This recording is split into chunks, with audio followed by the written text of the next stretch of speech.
देश का सबसे बड़ा प्रदेश, करीब 25 करोड़ की जनसंख्या, लोकसभा की 80 सीट और विधानसभा में 403 सीट। सालों से इस प्रदेश के माथे पर बीमारू राज्य का कलंक लगा हुआ है। सबसे बड़े बाजार यूपी में कारोबारी आते हैं और अपना फायदा उठाते हैं और प्रदेश को कंगाल कर चले जाते हैं।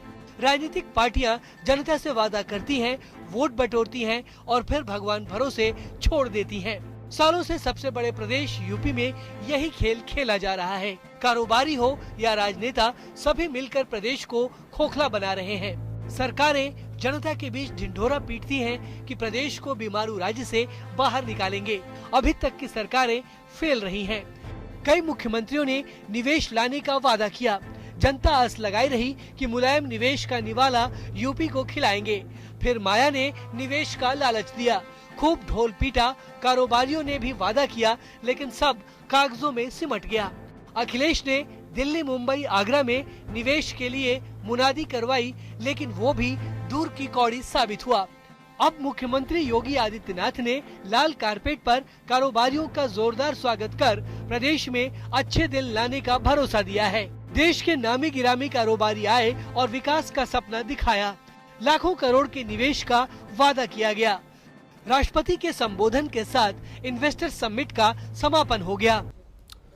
तो समिट को लेकर ये रिपोर्ट आपने देखी और सवाल एक बड़ा वही है कि क्या इसकी अगर रिजल्ट की बात करें तो क्या पिछले हुए जितने समिट है वैसा ही आएगा या फिर कुछ अलग होने वाला है। जिस तरह से सरकार उम्मीद जता रही है, बातें कर रही है, गदगद दिख रही है, रिजल्ट उस मुताबिक आएगा या नहीं, जनता इसका इंतजार कर रही है उत्तर प्रदेश की। इसको जानने के लिए, समझने के लिए, इसके तमाम पहलुओं को आप तक रखने के लिए एक्सपर्ट्स की एक टीम भी हमारे साथ जुड़ गई है। मेहमान जुड़ गए हैं। कौन कौन लोग हैं, परिचय करा दे आपका। हमारे साथ शालिनी यादव, नेता कांग्रेस, और अनिल यादव, प्रवक्ता समाजवादी पार्टी, जुड़े हुए हैं। हरिओम तिवारी मैनेजिंग डायरेक्टर हैं ट्रू पावर अर्थिंग के।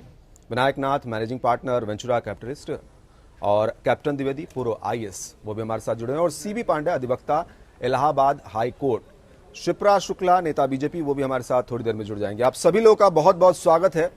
सर, इससे पहले कि चर्चा को शुरू करें, हम चाहेंगे कि 2 दिनों में जो भी जिस तरह से भी ये समिट आगे बढ़ा है, सबकी नजर रही होगी, आम लोगों की भी नजर थी, लेकिन शायद कहीं ना कहीं कंफ्यूजन आम जनता में रहता है कि क्या यकीन किया जाए या नहीं, और इसीलिए हम ये चर्चा रखे हुए हैं ताकि आप जैसे विशिष्ट जन और एक्सपर्ट्स लोग इस पर जो नजर रखते हैं, वो क्या सोचते हैं, क्या देखते हैं, वो जनता तक पहुंचे और उसके बाद जनता खुद फैसला करे। Vinayak Nath ji, Vinayak Nath, managing partner venture capitalist.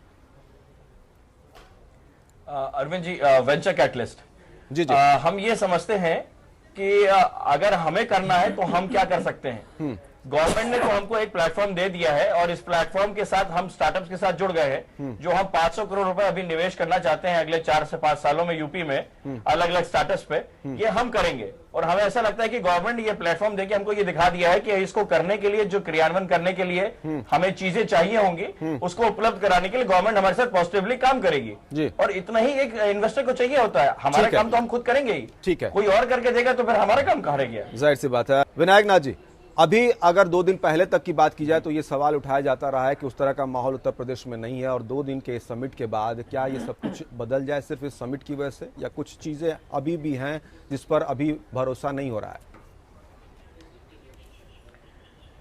Arvind जी, इसको मैं 2 तरह से देखता हूं। एक सुझाव है और एक ऑब्जर्वेशन है मेरा।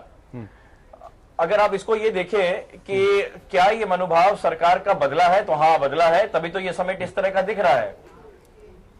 जी। इस तरह की चीजें जो एडिशन हो रही हैं वैल्यू में, वो आपका कॉन्फिडेंस बढ़ाती हैं काम कर पाने में। जैसा कि अभी एक वक्ता ने कहा कि इतने ही 1000 करोड़ हुआ जबकि इतने लाख करोड़ का कहा गया, तो जो पहले का सिस्टम था शायद उस पर उस समय के निवेशकों का उतना ट्रस्ट नहीं रहा होगा।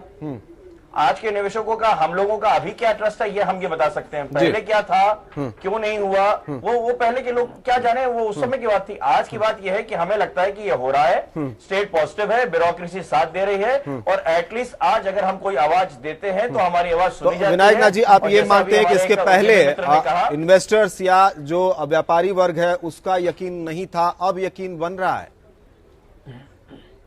मैं ये मानता हूं अरविंद जी कि पहले जो यकीन था उससे ज्यादा यकीन बढ़ गया है, इसीलिए ये इन्वेस्टमेंट का वैल्यू बढ़ रही है और इसीलिए ज्यादा इन्वेस्टमेंट आ रहा है। जैसे हमारे उद्यमी मित्र ने कहा, छोटे लोगों को भी सुना जा रहा है। ठीक है, और इसमें मेरा सुझाव यही है कि इसको सुनने की एक एडवाइजरी काउंसिल भी हो, जैसे कि वन विंडो सिस्टम चल रहा है उसमें ऐड हो। ठीक है, तो इन्वेस्टर समिट को लेकर जो बातें सरकार कह रही है उस पर कितना भरोसा किया जाए, अगर ना किया जाए तो उसके कौन कौन से बिंदु हैं, और अगर भरोसा किया जाए तो वो कौन सी खास बातें हैं, अंतर क्या है पिछले या पहले जितने भी इस तरह के इन्वेस्टर समिट हुए हैं, और इसमें क्या विकास होगा, क्या तकदीर बदलेगी उत्तर प्रदेश की, और बीमारू राज्य का जो ठप्पा लगा है वो दूर होगा या नहीं। और इसी पर हम चर्चा कर रहे हैं।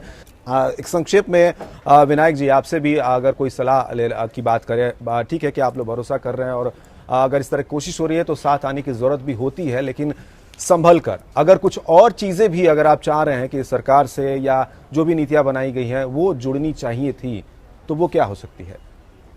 मैं एक जनरल व्यू बताना चाहूंगा व्यूअर्स के लिए कि बिजनेस करते किस लिए है। प्रॉफिट के लिए, अपने एक्सपेंशन के लिए, अपनी नई मार्केट्स ऐड करने के लिए। एक्सपेंशन दीवालों का तो होगा नहीं, लोगों का होगा, स्टेट में एम्प्लॉयमेंट का होगा। अगर यहाँ पैसा लगाएंगे तो काम यहीं के लोगों के साथ करेंगे, यही तो बिजनेस है। तो अगर हम बिजनेस करने के लिए यहाँ स्टेट में आ रहे हैं तो हम दूसरे स्टेट की बजाय स्टेट को प्रेफरेंस दे रहे हैं, यही तो एक्सपेंशन है इस स्टेट का। वक्त तो इतना ही था, बहुत बहुत शुक्रिया। मैं इसमें अरविंद जी ऐड करूंगा। जी जी, ठीक है, कंप्लीट कीजिए। ये जो इन्वेस्टमेंट्स है, इस तरह की अपॉर्चुनिटीज अगर बढ़ती जाएंगी तो अपने आप स्टेट का डेवलपमेंट बढ़ता जाएगा, बाकी लोगों के लिए मौके बढ़ते जाएंगे। बहुत बहुत शुक्रिया, बहुत बहुत शुक्रिया आप सभी मेहमानों का। तो यहाँ इस चर्चा में हमने ये जानने की कोशिश की इस 2 दिन के समिट को किस तरह से देखा जाए, कौन सी खूबियां रही, कौन सी खामियां रही और कौन से ऐसे बिंदु जिस पर ज्यादा ध्यान दिए जाने की जरूरत थी। अगर लोगों का यकीन, खासतौर से व्यापारियों का यकीन अगर बढ़ रहा है और वो आगे बढ़ रहे हैं, तो जरूरत इस बात की भी है कि जो बातें कही गई उसको धरातल तक लाया जाए, और उसके लिए जो जरूरी चीजें हैं, जहां जो खामियां पिछली सरकारों के साथ रही हैं वो उसे दूर करने पर ध्यान दिया जाए। हमारे इस खास प्रोग्राम लोकतंत्र में फिलहाल इतना ही। मुझे दीजिए इजाजत, नमस्कार।